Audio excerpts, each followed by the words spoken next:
Hi, all. This is Benjamin doing a podcast today. Today, our topic is going to be Consumer in America in the palm of greed's hand. And our topic is the age of wastefulness, basically greed and consumerism. So, in this podcast, we're basically going to be talking with family. And I just wanted to get like a gist of like different generations, problems with consumerism, their own struggles. And here I have two guests today. Would you two like to introduce yourselves? Hello, my name is Maria. Yeah, howdy. I am Arturo. Okay, and basically, I have two books that I want to talk about today. The first one we're going to start off with is Fight Club. In this book, we see a lot of internal and external struggles within the narrator's life, specifically between him and Tyler Durden, but mainly dealing with external struggles right now. How can we in society today basically deal with these people of power when a lot of them do have, I'm going to say, are pretty much wealthy and doing well off compared to others? How do we sort of combat this power, like in this certain economy? How would you guys say? I think at this current time with our current administration, I think there's a lot of inequality. And so I think, unfortunately, it's creating a bigger gap between the very rich and the very poor, and really kind of eliminating the middle class, unfortunately, because the rich keep getting richer and the poor keep getting poorer. Has it changed or has it like increased or declined? What do you think? I definitely see it's changed with this currently. I think past history and past administrations, I think there's always been a focus to provide resources for those that need it more. So I definitely have seen a decline in providing resources and building and kind of bridging that gap between the rich and the poor, less more in the last year than we have seen in the past. Okay. In Flight Club, there's also sort of an internal struggle, as you see within the narrator. He is basically not given a name. He's just called the narrator. And Tyler Durden, which is a split personality. They're like Jekyll and Hyde. While one's awake, the other person controls it. And when they're not awake, or when one person's awake, they control the body. When they're not awake, the other person controls the body. Basically, that's the main internal struggle. It's a very big cliffhanger, or not cliffhanger, it's a very big plot twist in this book. And I just kind of want to compare that to like our own experiences. Like, do you see yourself kind of having a conflict with consumerism in this economy? Like, do you see yourself wanting to buy more things and sort of see yourself going into buying more and newer things when you already have things at home and you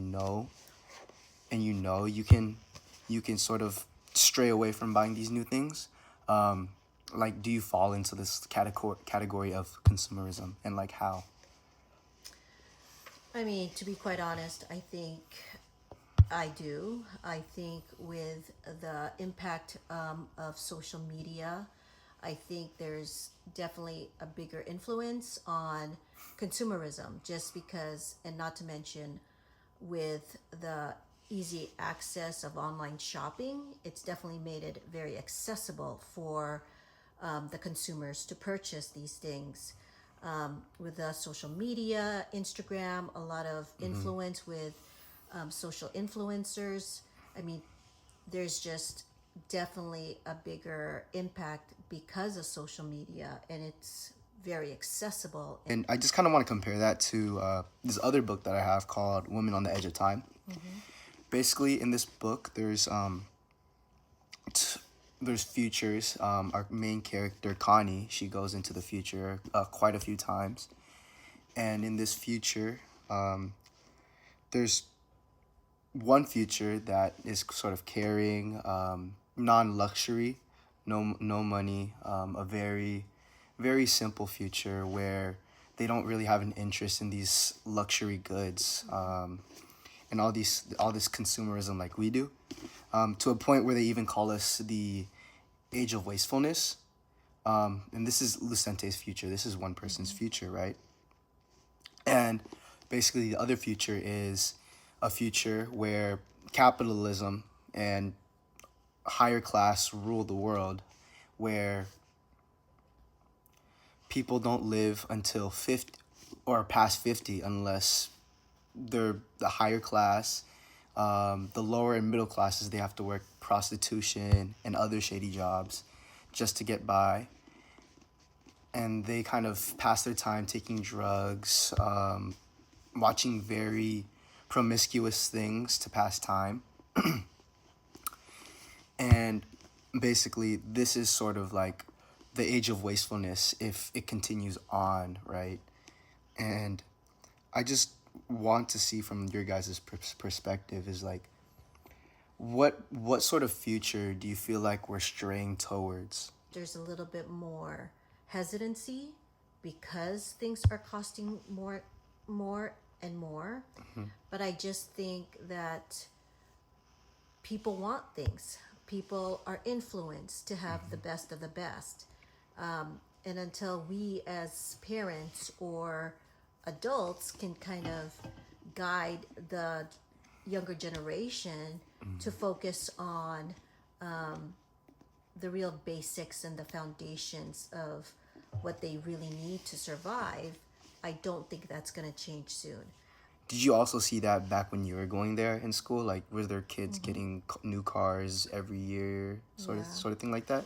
I mean, my parents came here as immigrants, so we didn't have a lot much growing up, and I think we didn't have a lot as well growing up. But the one thing that they did influence us is to get good education, and being kind of on the lower spectrum of income, in the private school that I went to, yes, consumerism was everywhere you went. I mean, it was very obvious who had who was the rich kids and who were not the rich kids, because we didn't have the newest car. We didn't have the best backpack. We didn't have the best clothes. And so definitely it was very evident. And I think in society, it becomes very evident as the rich get richer and the poor get poorer. So it definitely develops that gap, and grows that gap between the rich and the poor. Speaking from me, who comes from a public school, it's not the same level, not new cars or anything like that, but you could see in even public school the people with the haves and the have-nots. So, just to piggyback on that,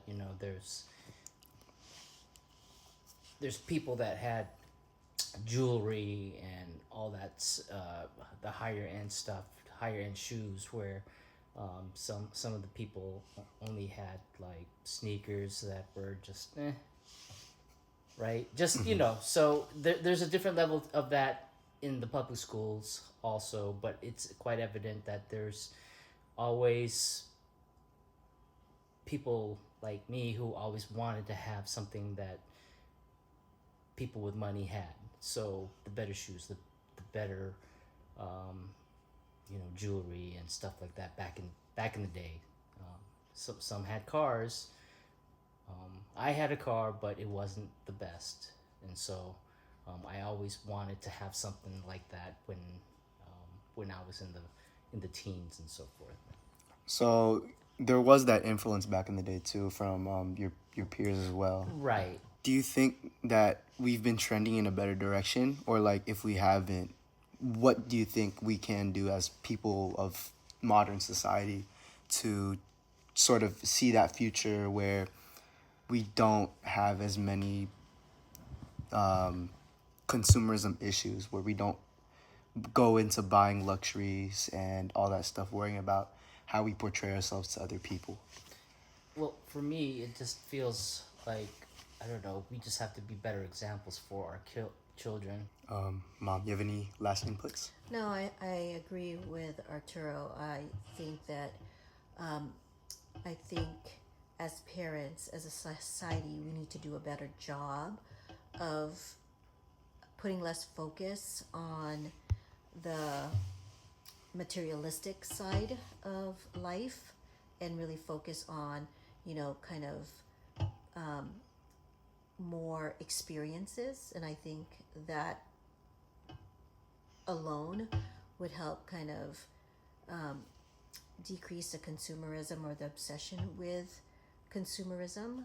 But I think it starts with the parents. It starts with, the older generation guiding the newer generation, that you don't always have to have the nicest car.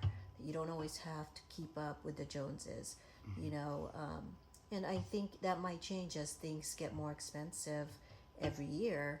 There's going to be some hesitancy to try to get that new phone, right? Because things are just, the price of everything is going up. So we'll see if that really impacts the buying power. But again, I don't think it's slowed down, but it definitely might if things continue to go up in price. Okay. Thank you so much. It was nice hearing inputs from both of you. Thank you for helping me out with my assignment, and hopefully we can do what you guys just said to lead towards a better future. Thank you. You're welcome. Thanks. Thank you.